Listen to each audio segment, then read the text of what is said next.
Es una suerte volver a tener en Radio Separat a Dani Lehrer, politólogo, escritor, periodista, luchador en redes. Hola, Dani. Hola, ¿qué tal? Siempre el placer es mío. A todos los sustantivos, todo lo que hemos comentado para presentar a Dani Lehrer se une ahora que eres el autor del libro La guerra de la desinformación. Háblanos de este libro que no nos sorprende ni el contenido ni por supuesto el título, porque llevas luchando contra la desinformación, llevas inmerso en esa guerra muchísimos años, Dani.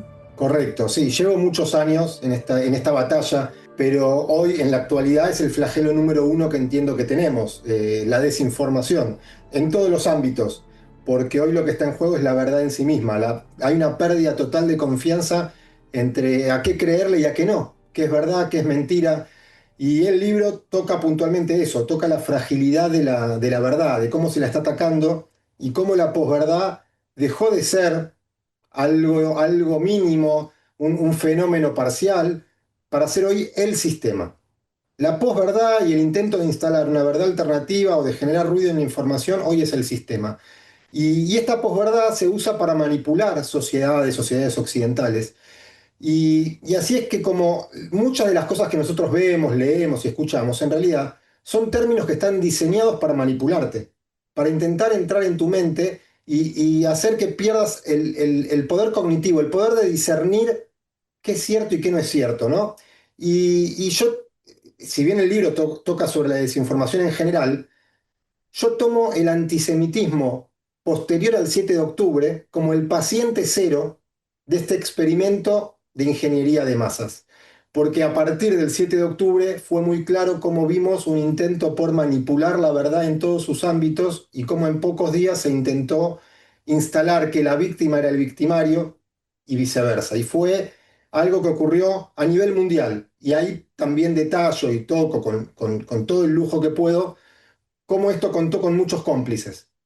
Cómplices como organismos internacionales, universidades, cierto sector del periodismo, partidos políticos, líderes políticos, etcétera, etcétera, etcétera, que llevaron a instalar lo que yo llamo troyanos mentales. Estos términos que repetidos, repetidos, repetidos y tratados de instalar como una nueva verdad, generan que la gente ya no pueda saber a qué creerle y que cuando uno contrarresta estos términos sea visto como el mal absoluto. Para que se entienda, por ejemplo, en términos de antisemitismo, lo que yo llamo troyanos mentales son los términos genocidio, apartheid, colonialismo, todos términos que se instalaron en la cabeza de la gente y que cuando uno con argumentos intenta mostrarle que eso no ocurre, hay un bloqueo mental.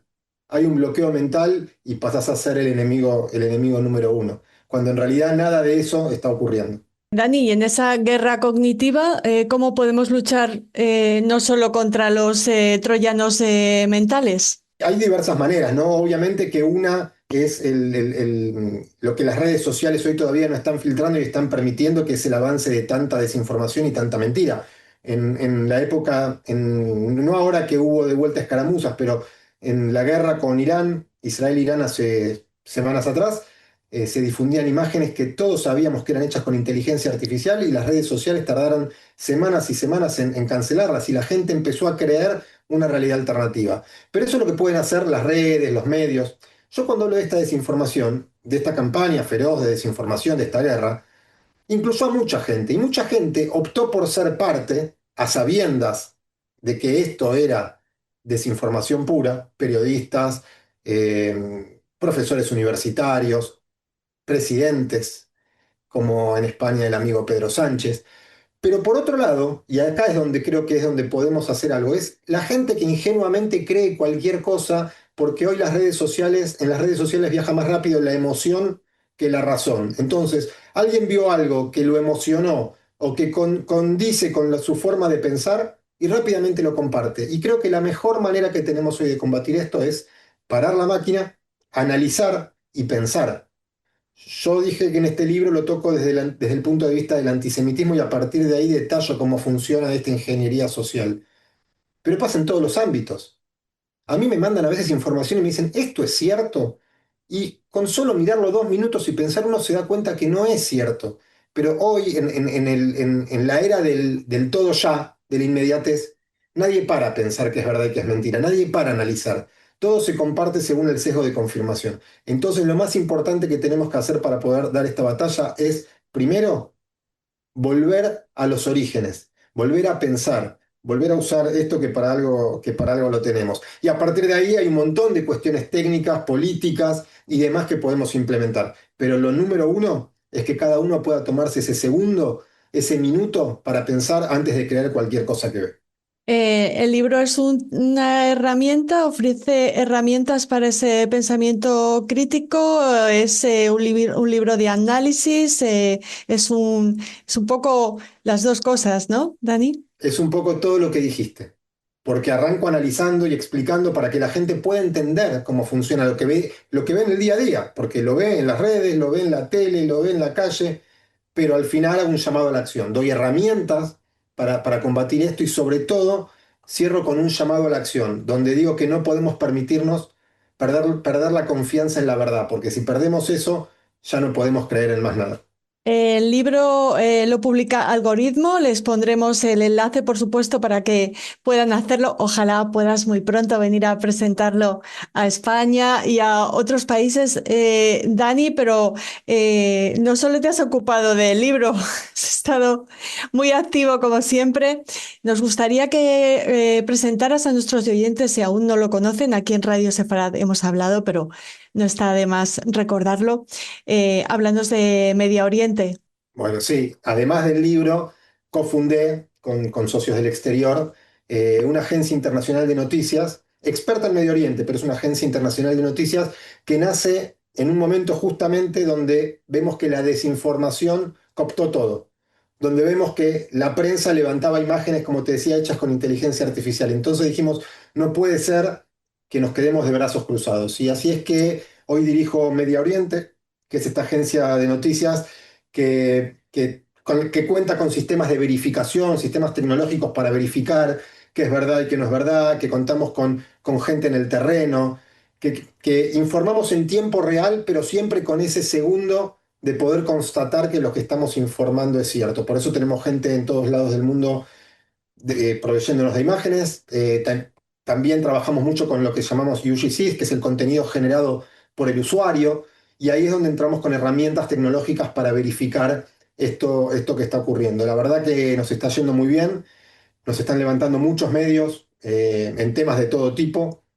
Ahora vamos a estar cubriendo el Mundial, estuvimos cubriendo Eurovisión, estuvimos cubriendo la marcha en Madrid contra Pedro Sánchez. Estamos haciendo coberturas en el exterior.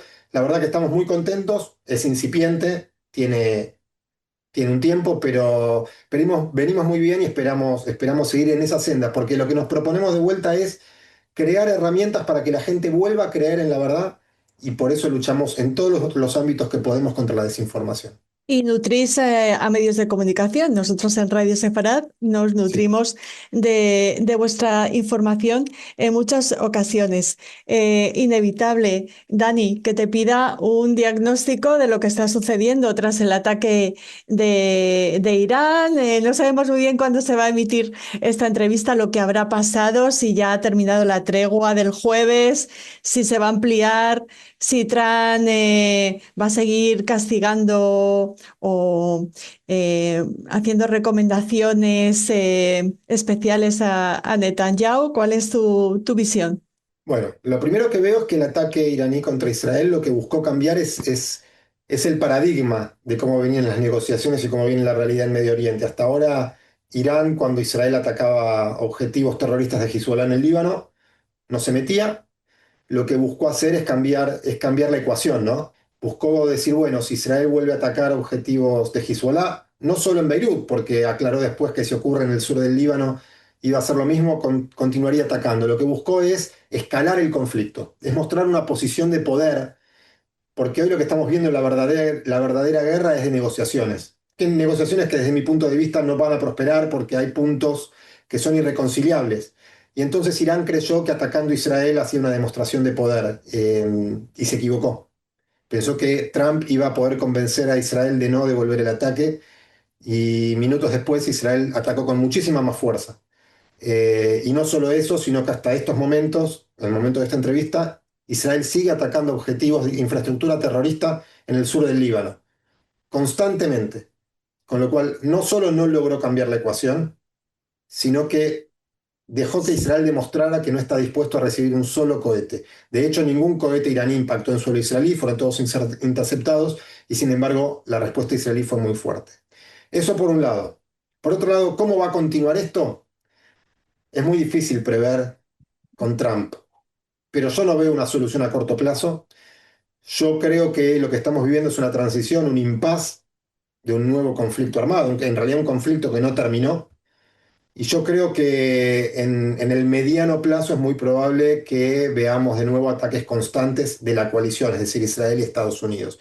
No digo ya, pero para Irán tanto el estrecho de Hormuz como el tema nuclear no entra en ninguna negociación posible.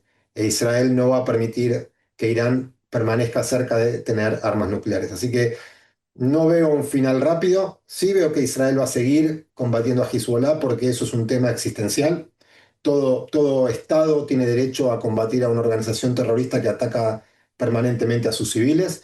Hezbollah violó el alto el fuego una y otra vez, y lo aclaro porque muchos medios pretenden instalar que de repente a Israel se le ocurrió bombardear el Líbano o se le ocurrió bombardear Irán, obviando el inicio, es decir, que Hezbollah violó el alto el fuego y que Irán atacó a Israel.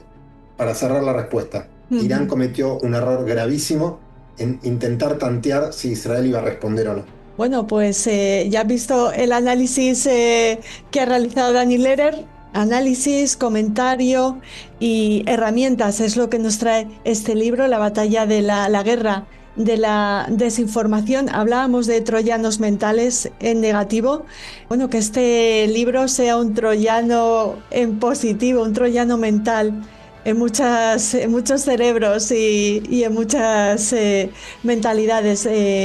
Dani, muchísimas gracias por tu trabajo y por habernos presentado tu libro aquí en Radio Sefarad. Muchísimas gracias siempre a ustedes y ojalá sirva para que la gente por lo menos empiece a abrir un poquito los ojos. Es una batalla del día a día. Muchas gracias.